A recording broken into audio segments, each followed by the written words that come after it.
যখন ধারাবাহিকভাবে একজন ব্যাটার খারাপ করে যাচ্ছে তখন আসলে তাকে একটু সময় দেওয়া উচিত। প্রধান নির্বাচক কাজী আশরাফ হোসেন লিপু তিনি একটা যুক্তি দিয়েছেন, যতদিন মিরাজ আছে ততদিন মোসাদ্দেকের সুযোগ নেই। বাংলাদেশ সবচেয়ে ভালো খেলে ওয়ানডে ফরম্যাটে, সেখানে গতকাল শ্রীলঙ্কার বিপক্ষে ওয়ানডে ফরম্যাটে ৭৭ রানের বিশাল ব্যবধানে হারে বাংলাদেশের এই ভরাডুবির অবস্থা কেন? চলুন জেনে আসি ক্রিকেট প্রেমীরা কি ভাবছেন। আমার কাছে সবসময় যেটা মনে হয় যে বাংলাদেশের আত্মবিশ্বাসের ঘাটতি, এটা সে বরাবর শুরু থেকে দেখে আসছি। এবং আরেকটা ব্যাপার হচ্ছে যে একজন আউট হওয়ার পরে যে ধারাবাহিকতা আউটের এই ব্যাপারটা, এই দুটো ব্যাপার আমি শুরু থেকে দেখে আসছি। না হয় ১০০ রানের ২টা উইকেট, এরপরে হচ্ছে ৫ রানের মধ্যে ৬টা উইকেট পড়ার তো কোনো কারণ দেখি না। এটা যেমন তাসকিনও, সেও কিন্তু আসলে বিশ্বাস করে উঠতে পারে না। সে গতকাল সংবাদ সম্মেলনে বলেছিল যে আমি চা না হয় কফি আনার কথা, যে ওটা আনতে যাওয়ার মধ্যেই এতগুলো উইকেট নাই।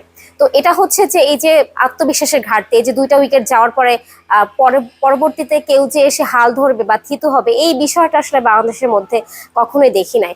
মেহেদী মিরাজ এর আগে যখন ওয়েস্ট ইন্ডিজ এবং আফগানিস্তানের রান করেছেন তখন তিনি সেই সিরিজগুলোতে উপরের দিকে ব্যাট করেছেন ৩-৪।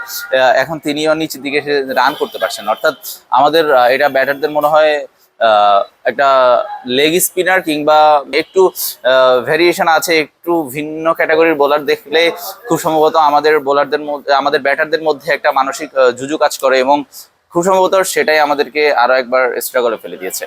লিটন কিন্তু বলা যায় যে খুব ক্লাসিক একজন ব্যাটার এবং তার কাছ থেকে আসলে বাংলাদেশের পাওয়ার অনেক কিছু আছে। কিন্তু একটা ব্যাপার কি, যখন ধারাবাহিকভাবে একজন ব্যাটার খারাপ করে যাচ্ছে তখন আসলে তাকে একটু সময় দেওয়া উচিত।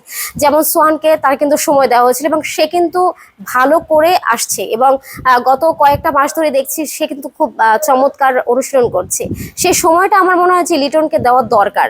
দেখেন, সবাই তো এই দুইটা প্লেয়ারের নাম বলছে যে নূর হাসান সোহান একটা জায়গা ডিজার্ভ করেন এবং এই মোসাদ্দেক হোসেন সৈকত একটা জায়গা ডিজার্ভ করেন, কিন্তু প্রধান নির্বাচক কাজী আশরাফ হোসেন লিপু তিনি একটা যুক্তি দিয়েছেন, যতদিন মিরাজ আছে ততদিন মোসাদ্দেকের সুযোগ নেই।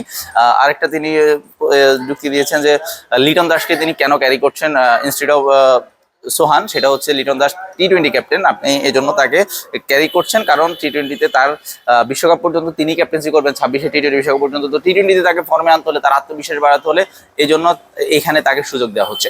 মোসাদ্দেক সৈকতের কথা যেটা বলা হলো যে হ্যাঁ ডিপিএল এ চমৎকার খেলেছেন এবং আমার মনে হয় যে দলে তার সুযোগ পাওয়া উচিত। এবং বিসিবি থেকে যেরকম একটা কথা বলা হয় যে এ থাকলে ও থাকবে না, এই বিষয়টা আমার মনে হয় যে খুব একটা ভুল ধারণা নির্বাচকদের।